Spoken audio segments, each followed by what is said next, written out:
you don't have to fight anymore. You can be with Jesus. And he took 5 breaths and he passed in our arms right there after she said that. Can you share a little bit of the story about your son? Yeah, so my son Asa, our second born, he was born with a genetic disorder that was unforeseeable. As soon as he came out, he was brought to the NICU and he was there for a couple of weeks. We were able to take him home, but he was, he needed a lot of assistance. He had a feeding tube, oxygen tank. His case was so rare, they just didn't really know what to do, and then started chipping away at it, and it looked like he was going to be fine. And then something that was totally not even a part of his condition started affecting him. His heart basically, was losing power. You operate off of 4 pulmonary veins, and he was operating off of 1. The other 3 had dissolved. I was singing at another baby's funeral that morning. I came home, and my son, Asa, he was gray now. He was changing colors. He had oxygen, but he had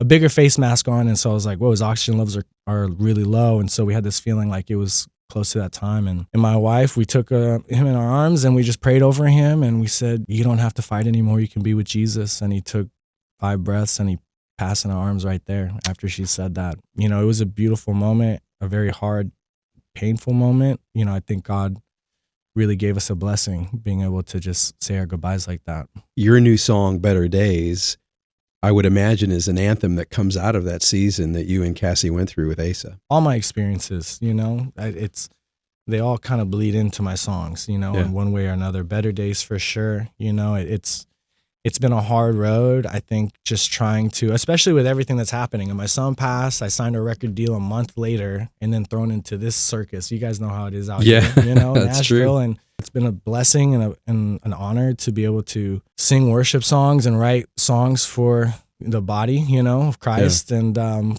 but yeah, it's been a trip, having to try to lead through suffering and trying to put a smile on sometimes when you feel like just bawling your eyes out. But, that's where God's grace really comes in. And I think these songs and this opportunity to really heal with people that are going through it, and maybe it never goes away, but we know that God's grace is sufficient for the day.